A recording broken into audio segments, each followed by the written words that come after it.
नमस्कार। प्रारब्ध के एक और चर्चा सत्र पर आप सभी का स्वागत है। स्क्रीन के दूसरे हिस्से में आप जिन्हें देख रहे हैं, आप हैं चैतन्य सिंह राजपूत, चैतन्य सनातनी। लेकिन चैतन्य सिंह राजपूत होने से ठीक पहले तक आप शेख जफर कुरैशी के नाम से जाने जाते थे। आप मध्य प्रदेश के मंदसौर जिले के रहने वाले हैं, पेशे से पत्रकार हैं। तो आइए सबसे पहले स्वागत कर लेते हैं चैतन्य सिंह राजपूत जी का। चैतन्य जी, बहुत बहुत स्वागत है। नमस्कार। नमस्कार सर, बहुत बहुत धन्यवाद जी, चैतन्य जी ने दर्शकों के लिए हम बताने चाहेंगे कि चैतन्य जी ने पिछले साल यानी 2022 के मई महीने में विधिवत रूप से सनातन धर्म में अपनी घर वापसी की। यहां हम धर्म परिवर्तन शब्द इस्तेमाल नहीं कर रहे हैं, इस पे आगे बात करेंगे। महामंडलेश्वर स्वामी चिदम्बरानंद महाराज जी के सानिध्य में आपका ये पूरा रिचुअल पूरा हुआ और इस तरह से शेख जफर कुरैशी साहब अब चैतन्य सनातनी चैतन्य सिंह राजपूत हैं। सर, शेख जफर कुरैशी से चैतन्य सिंह राजपूत तक की ये यात्रा कैसी रही और कैसे हो गया ये सब और कैसे हुआ ये सब? जी अश्विन जी, मैं आपके माध्यम से सभी दर्शकों को बताना चाहूंगा कि 30 जुलाई 1975 को मध्य प्रदेश के मंदसौर जिले की गरोट तहसील में मेरा जन्म हुआ। जहां मेरा जन्म हुआ वहां दोनों ही हमारे आसपास के जो परिवार थे वो ब्राह्मण परिवार थे। एक तरफ रामचंद्र जी शर्मा का घर था, एक तरफ रामचंद्र जी जोशी का घर था, और रामचंद्र जी शर्मा की पत्नी ने मेरे फादर को राखी बांध रखी थी, वो हमारी बुआ का घर है। और जहां मेरा जन्म हुआ वहीं पास में, हमारे घर के पास में मृत्युंजय महादेव का मंदिर है। शायद ये प्रभु की इच्छा रही हो और इसीलिए उन्होंने मुझे जो जन्म दिया वो एक मुस्लिम परिवार में दिया कि एक समय आएगा और मैं वापस अपने मूल में लौटूंगा। और मुझे देखकर शायद उन लोगों में कुछ समझ आ पाए जो अपने मूल सनातन से दूर हो रहे हैं, जो अपनी संस्कृति को भूलते जा रहे हैं, जो पाश्चात्य संस्कृति के रंग में घुलना चाहते हैं, जो अपनी परंपराओं को भूल रहे हैं। शायद मुझे देखकर उनको कुछ एहसास हो कि हम तो जन्म से ही हिंदू हैं, लेकिन उसके बाद में हम अपने मूल को पहचान नहीं पा रहे हैं। हमारा जो मूल है पूरे ब्रह्मांड पर, जिस दिन मैंने घर वापसी की थी उस दिन भी मैंने यही कहा था कि पूरे ब्रह्मांड पर सिर्फ एक ही धर्म है, इसके अलावा कोई मजहब हो सकता है, पंथ संप्रदाय हो सकते हैं, लेकिन धर्म सिर्फ एक ही है और वो है सत्य सनातन। इसके अलावा कोई धर्म नहीं है। मैं जब एक नासमझ बच्चा था, इतना नासमझ कि शायद अपने घर पर भी अगर थोड़ा दूर उसको छोड़ दिया जाए तो वापस अपने घर न लौट पाए, ऐसा बच्चा शाम को जो पास के मृत्युंजय महादेव के मंदिर में जो आरती हुआ करती थी, तो उस आरती की घंटी को सुनकर, उस आरती को सुनकर वो बच्चा, नासमझ बच्चा, दौड़कर मंदिर जाया करता था। वो मैं ही था। वहां आरती में खड़ा रहता था, पुजारी जी से प्रसाद लेता था और मैं रोज ऐसा करता था। यह बात मुझे नहीं पता, मेरे घर वालों ने मुझे बताई है, हमारे आस पड़ोसी मुझे बताते थे। धीरे धीरे उम्र बढ़ती गई और उम्र के साथ में मेरी जो आस्था सनातन के प्रति थी वो भी गहरी होती गई। मेरे जो बचपन के मित्र थे जो अभी भी वहीं रहते हैं, हमारी पूरी मंडली में सिर्फ एकमात्र में ऐसा व्यक्ति था जो मुस्लिम परिवार में पैदा हुआ था, बाकी हम सब हिंदू थे। जो भी मेरे मित्र थे वो सब हिंदू थे और कभी भी उनको ऐसा एहसास नहीं हुआ कि मैं उनसे अलग हूं या मैं अलग मजहब का हूं। जब दीपावली का पर्व आता, बड़ी धूमधाम से हम लोग उनके घर पर जाकर त्योहार मनाते। होली पर बहुत उत्साह से हम होली मनाते, बहुत मस्ती करते, मंदिर जाते, अपने दोस्तों के साथ में माता जी के मंदिर, बालाजी के मंदिर जाता, महादेव के यहां जाता, जल चढ़ाता। ये सब मैं बचपन से ही करता आ रहा हूं। 27 मई 2022 को जब मैंने घर वापसी की, वो सिर्फ एक औपचारिकता थी, अपन ये मान सकते हैं, क्योंकि मैं जन्म से ही हिंदू ही पैदा हुआ। बाद में मुझे मुस्लिम बनाया गया, और मेरी जो आस्था थी, न तो मुझे दुनिया के किसी व्यक्ति ने यह कहा कि सनातन धर्म अच्छा है और दूसरा मजहब बुरा है। यह समझ मेरे खुद के अंदर ईश्वर ने दी थी। जी जन्म से ही यह चीज मेरे अंदर थी, और मैं इसको पूरी तरह समझ पाया। जब मैं थोड़ा बड़ा हुआ, वयस्क हुआ, तो शादी की बात चलने लगी। अब मेरे अंदर इतनी तो समझ आ चुकी थी कि अपनों को एक ना एक दिन वापस अपने मूल सनातन में लौटना है। और अगर परिवार वालों ने किसी मुस्लिम लड़की की शादी कर दी और उसको यह सब अगर पसंद नहीं आया, तो ना तो मैं मंदिर जा पाऊंगा, ना मैं पूजा कर पाऊंगा, ना मैं अपने ईश्वर की आराधना कर पाऊंगा किसी भी तरह से, ना त्योहार मना पाऊंगा। जी। तो जब परिवार वाले जैसे लड़की दिखाने ले जाते, मुझे देखने जाते हम लोग, तो मेरी हाइट काफी ज्यादा है, 6 फीट 3 इंच हाइट है मेरी। तो कई लड़कियों को तो मैंने हाइट के कारण ही मना कर देता था कि नहीं, इनकी हाइट कम है, मुझे ये ठीक नहीं लगी। ऐसे करके मैं मना करता रहा। ईश्वर ने मेरे लिए भी एक बनाई थी, मेरा भी जोड़ा था। तो मेरी उनसे मुलाकात हुई, मैंने अपने मन की बात उनको कही, और चूंकि ईश्वर की इच्छा थी, इसलिए मैंने मराठा समाज की युवती से शादी की। और सबसे अच्छी बात यह रही कि मेरे परिवार ने उनको स्वीकार किया, और मेरे परिवार ने ही नहीं, उनके परिवार ने भी। जब उनके परिवार से मैं जाकर मिला और मेरे बारे में जब मेरी पत्नी ने उनको बताया, और जब वो मुझसे मिले, तो उनको लगा कि एक मुसलमान वाली बात कोई भी इस व्यक्ति में नजर नहीं आती है। तो 1-1.5 साल के बाद में उनकी नाराजगी दूर हुई, और उस परिवार ने भी मुझे स्वीकार किया। आज भी मेरा उनके वहां आना जाना है, और मेरे परिवार में मेरी पत्नी का भी आना जाना है। अभी मैं और मेरी पत्नी दोनों मंदसौर जिला मुख्यालय पर रहते हैं। लगभग विगत 25-26 साल से हम मंदसौर में ही रह रहे हैं। जी। ये तो मेरी जीवनी हुई। अब मेरे 27 मई के बाद में जब मैं पूरी तरह से अपने मूल सनातन में लौट आया, मेरा नाम भी अब चैतन्य सिंह राजपूत हो गया। तो राजपूत के सरनेम लगाने के पीछे भी कई लोगों ने मुझसे सवाल किए थे।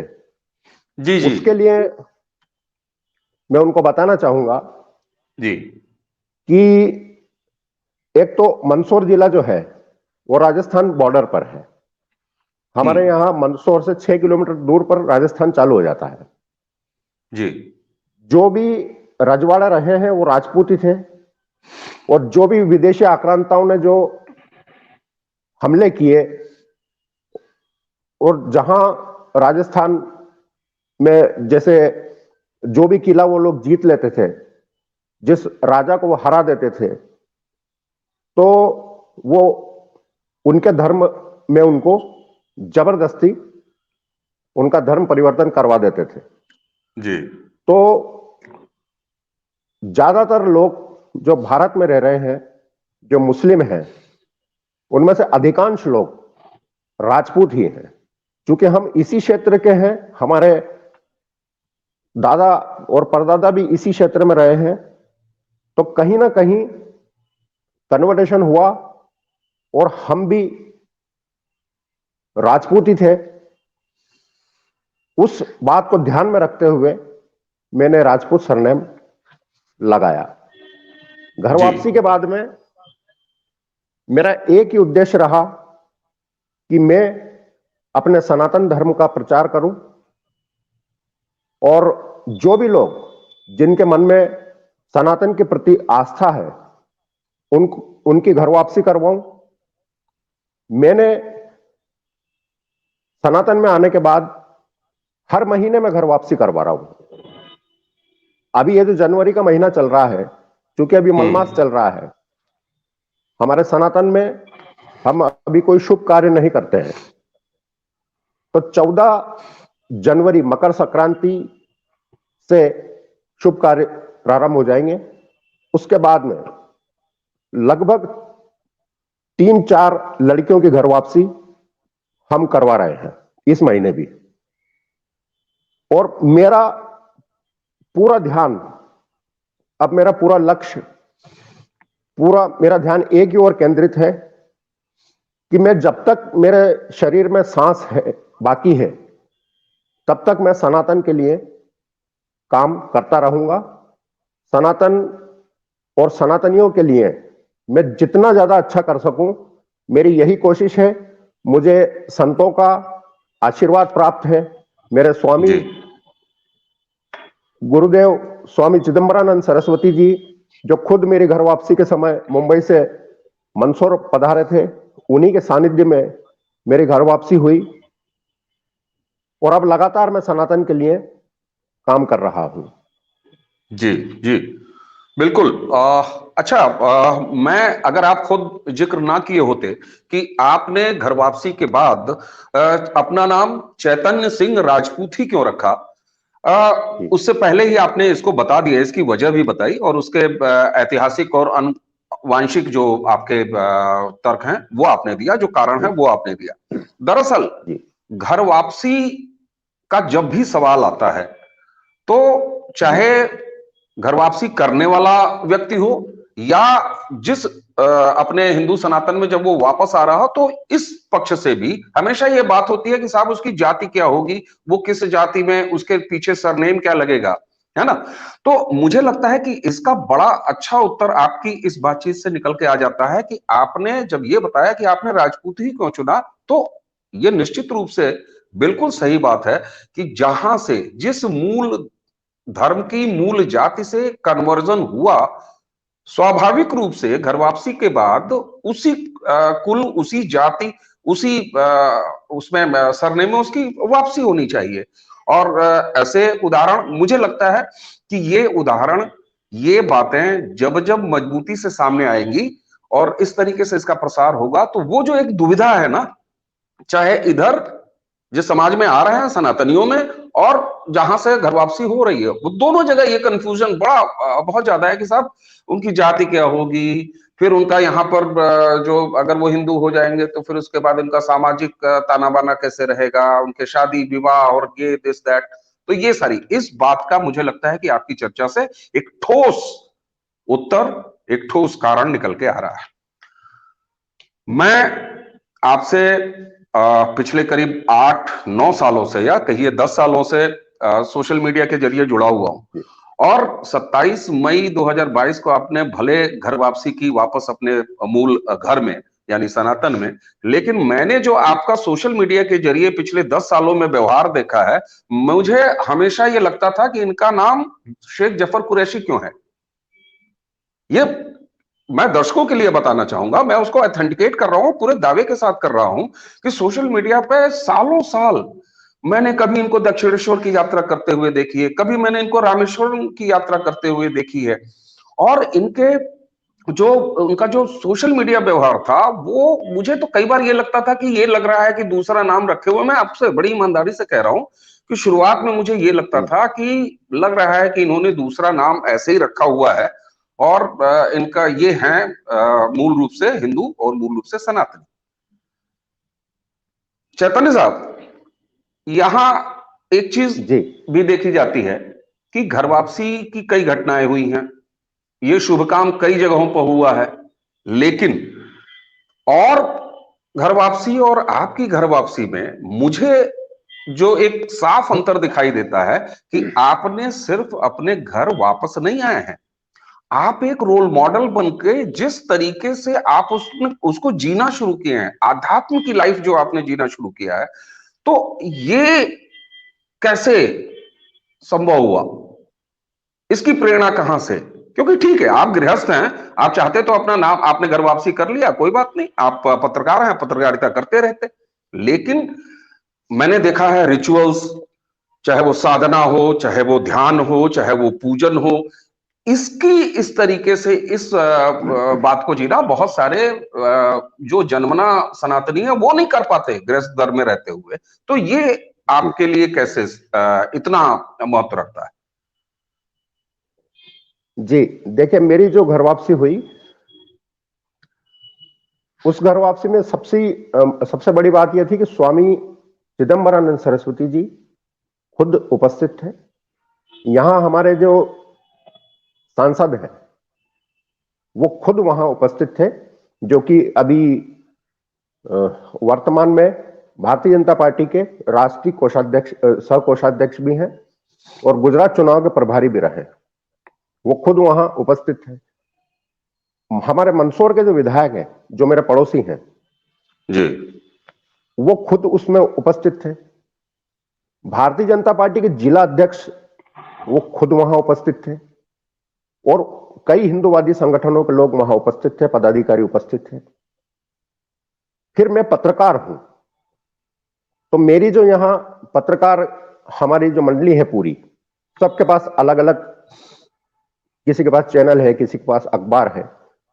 तो जो भी राष्ट्रीय खबर जो मेरी बनी, उसका एक कारण यह भी रहा कि यहां स्थानीय स्तर पर मेरे मीडिया साथियों ने उस खबर को बहुत अच्छे से कवरेज किया, उसको बहुत अच्छा स्थान दिया और यह खबर राष्ट्रीय खबर बनी।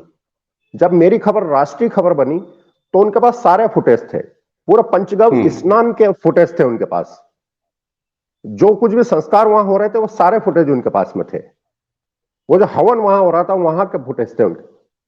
सब कुछ जब वहां स्क्रीन पर चला तो जो लोग दबे कुचले बैठे हुए थे, जो डर के कारण बाहर नहीं आ पा रहे थे, अपने मूल में नहीं लौट पा रहे थे, उनके अंदर मुझे देखकर एक हिम्मत आई, एक हौसला आया। उनको थोड़ा ऐसा लगा कि नहीं, अब हमें हमारे मूल में लौटना चाहिए।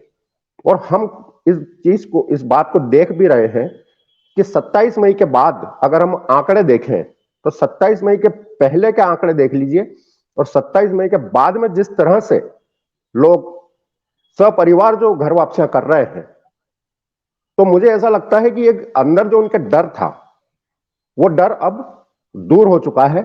इसीलिए लगातार लोग मुझसे संपर्क कर रहे हैं और आपके माध्यम से भी मैं कहना चाहूंगा कि जिन लोगों को भी घर वापसी करना है वो मुझसे संपर्क कर सकते हैं।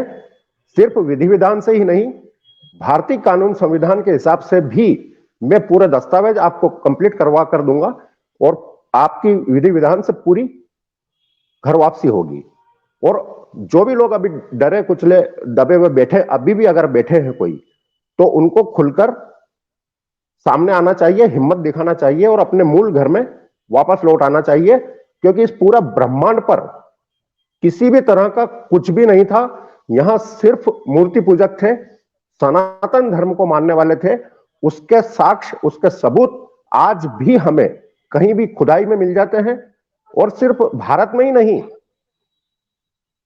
कई देश ऐसे हैं जहां, दुनिया में कई देश ऐसे हैं जहां पर भी हमारे सनातन के वहां अवशेष मिल रहे हैं, आज भी मिल रहे हैं।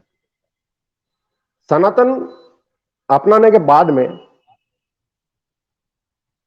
मैंने लगातार यह कोशिश की कि मैं ज्यादा से ज्यादा लोगों को वापस लेकर आऊं। इसके लिए मैंने अभियान शुरू किया। मेरे गुरुदेव से, मुंबई से उन्होंने घोषणा की कि घर वापसी और सकल हिंदू एकता अभियान। क्योंकि हिंदुओं की एकता, समस्त हिंदुओं की जितने भी वर्ण हैं, सबको हमें एक करना बहुत आवश्यक है। और आज वर्तमान स्थिति जो है देश की और दुनिया की, उसको देखते हुए हम हिंदुओं का एकजुट होना बहुत ही ज्यादा आवश्यक है।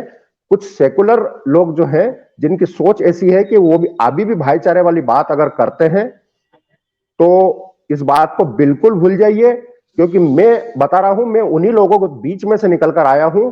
आप कितने ही भाईचारे की बात कर ले, वहां भाईजान आपसे भाईचारा नहीं रखेंगे। वो सिर्फ आपसे जब बात करते हैं, बोलते हैं, वहीं तक वो आपको ऐसा लगेगा कि यार ये व्यक्ति बहुत अच्छे हैं, बहुत सभ्य है।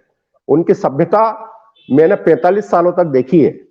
आप किसी भी गलतफहमी में ना रहें, और ये जो भाईचारा है इसको छोड़कर अगर भाईचारा दिखाना तो हिंदू से हिंदू भाईचारा दिखाए।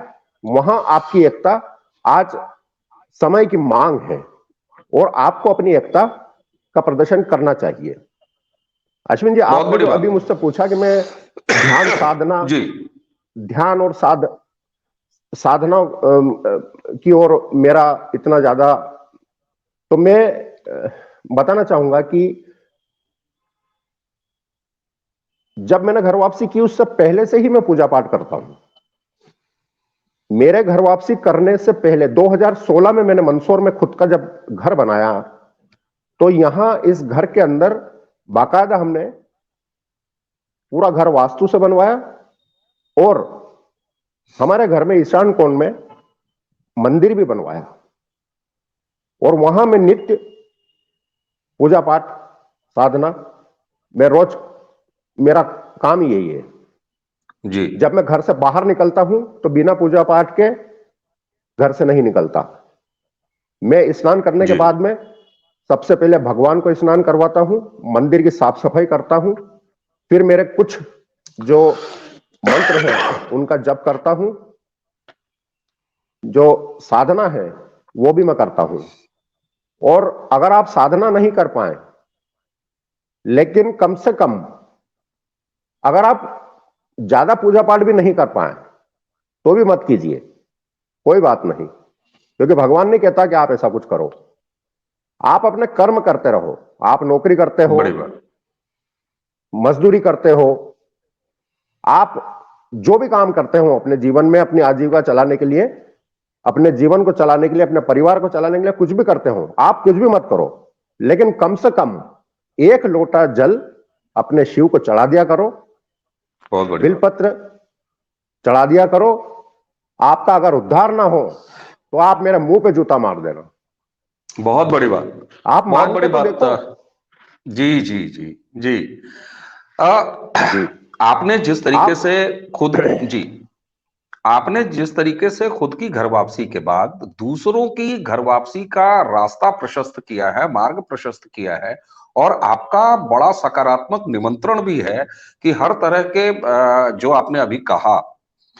अब यहां एक सवाल ये जरूर आता है कि घर वापसी क्यों जरूरी है। जब मैं ये सवाल पूछना चाहता हूं आपसे कि घर वापसी क्यों जरूरी है, तो आखिर ऐसा क्या है उस मजहब में कि आपको ऐसा लगता है कि घर वापसी कर लेनी चाहिए, जब आप दूसरों के लिए सुझाव देते हैं। जी,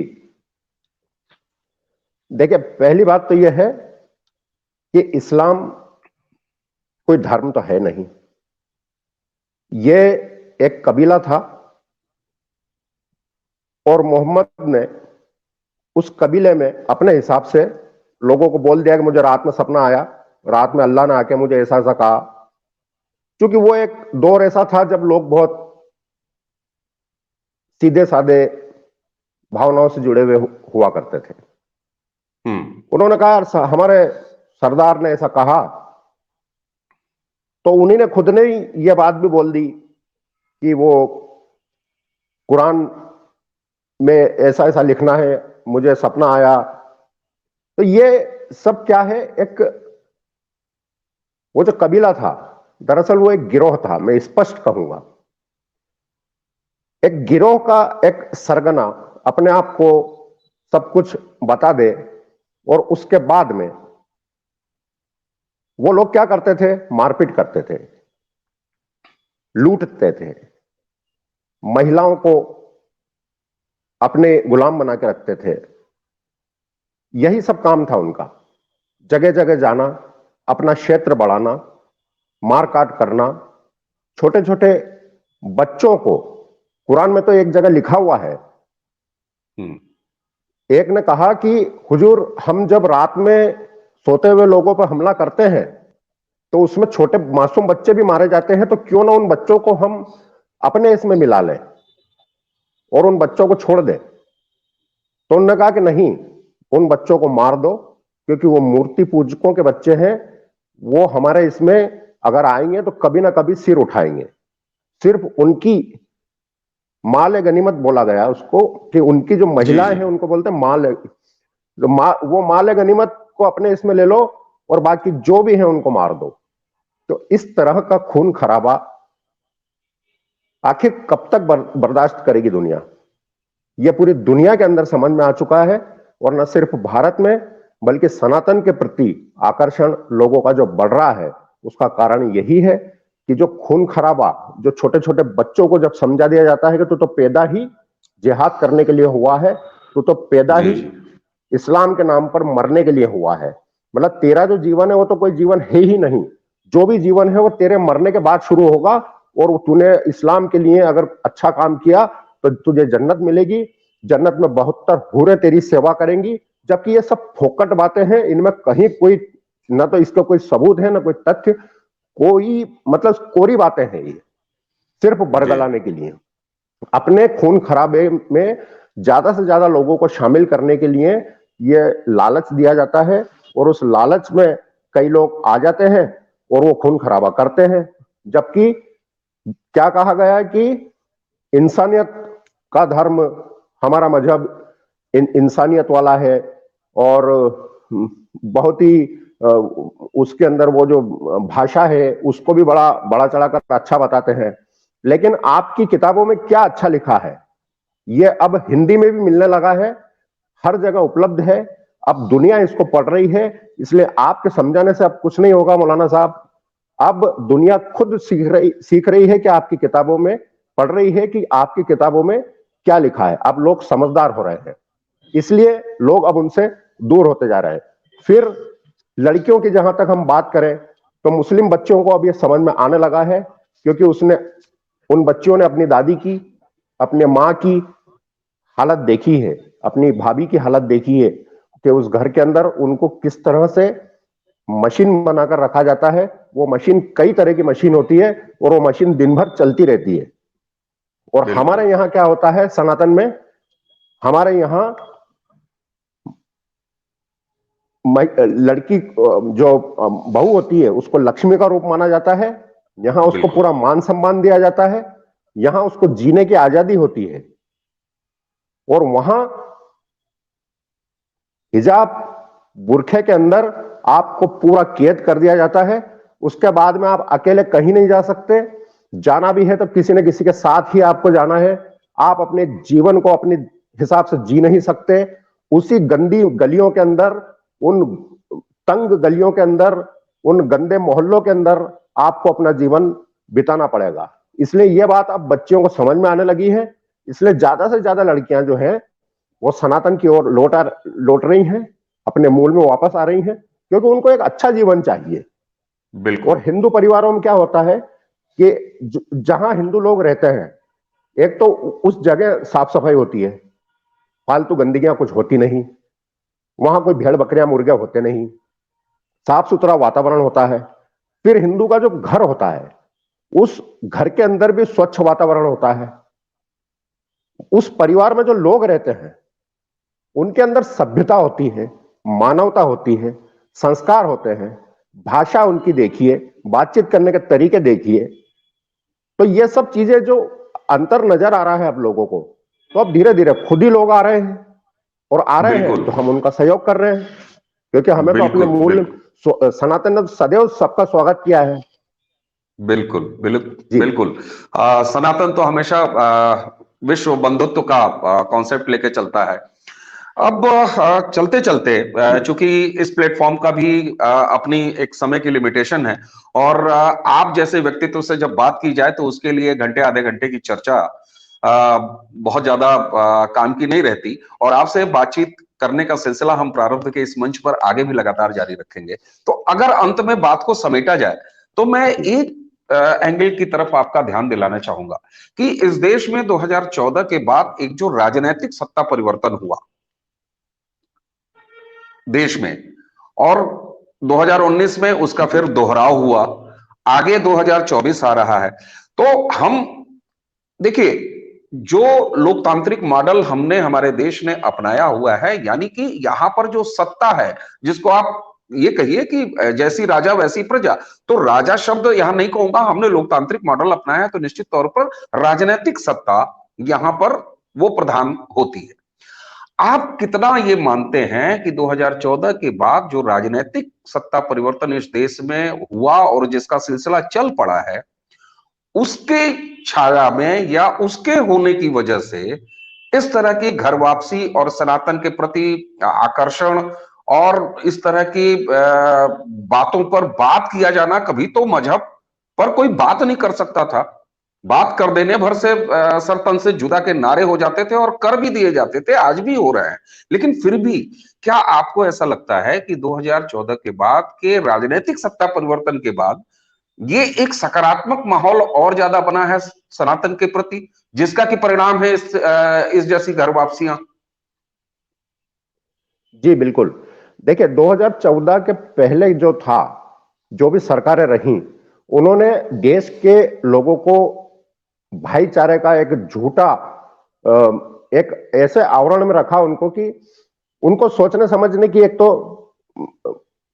खुद के जो स्वयं की जो शक्ति होती है वो एकदम क्षीण कर दी गई। फिर ले देकर एक ही बात आती थी उनकी तरफ से, भाईचारा भाईचारा भाईचारा, जबकि ये कैसा भाईचारा था, ये 2014 के बाद में अब लोगों की जब आंखें खुली हैं तो अब उनको समझ में आने लगा है कि यार उस जमाने में जब फिल्में बनती थी तो फिल्मों के माध्यम से भी हम हमारे देवी देवताओं का कितनी कितनी खिल्ली उड़ाई जाती थी।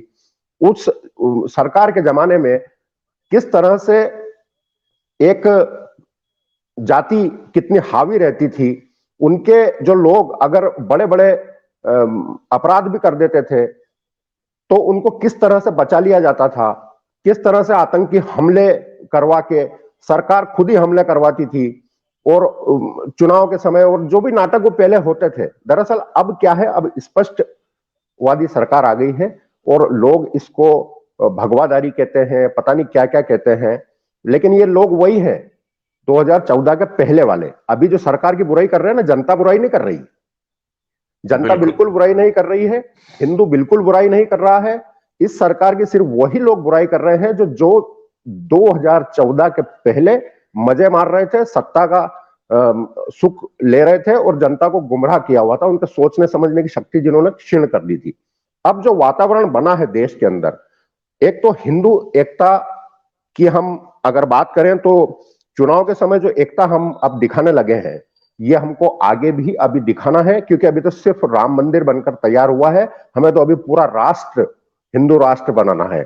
इसलिए आप ये मत सोचिए कि मोदी जी ने तो, आरएसएस वाले तो वहां जाकर और उनकी टोपी वालों को वहां चले गए, या उन्होंने, देखिए सरकार जो होती है, सरकार को देश के समस्त लोगों के लिए योजनाएं चलाना पड़ती है, उसका हर जाति वर्ग लाभ लेता है। इसलिए आप ये ऐसा मत सोचिए कि मुस्लिमों के लिए सरकार ने ऐसा कर दिया वैसा कर दिया। सरकार जितनी आसानी से राम मंदिर का मुद्दा हल किया है, उतनी ही आसानी से ये देश एक दिन हिंदू राष्ट्र बनेगा।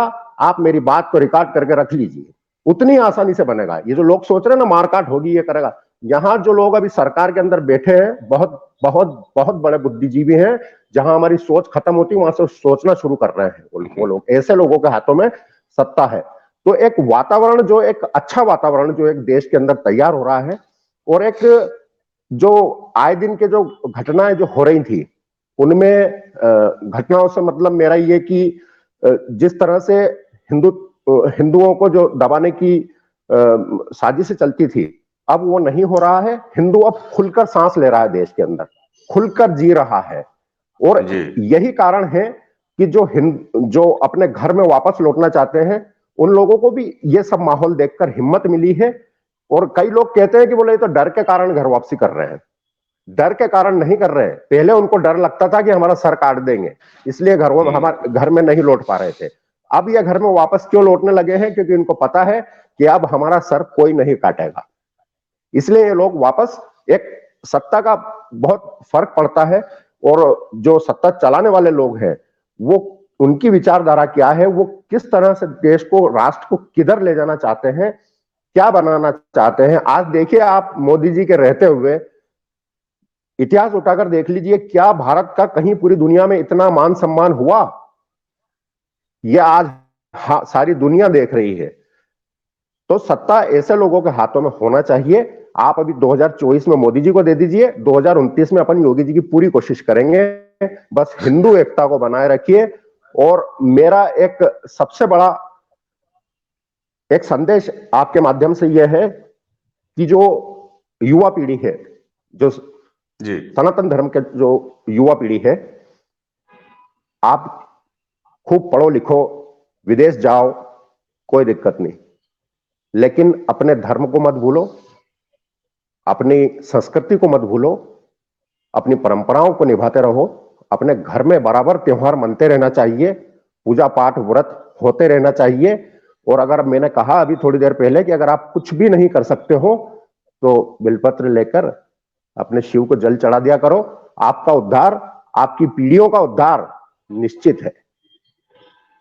बहुत बड़ी बात, बहुत बड़ी बात आपने कही। और जिस तरीके से आपने सनातन के नौजवानों को संदेश दिया, उसी के साथ साथ आपने जिस मजहब से घर वापसी की है उनको भी ये संदेश दिया। और एक इसमें से जो सबसे जिस लाइन को मैं रेखांकित करना चाहूंगा, वो आपने कहा कि अगर कोई इस गलतफहमी में है कि डर के घर वापसी हो रही है, तो ऐसा नहीं है, डर खत्म हुआ है इसलिए घर वापसी हो रही है। बहुत बड़ी बात थी ये।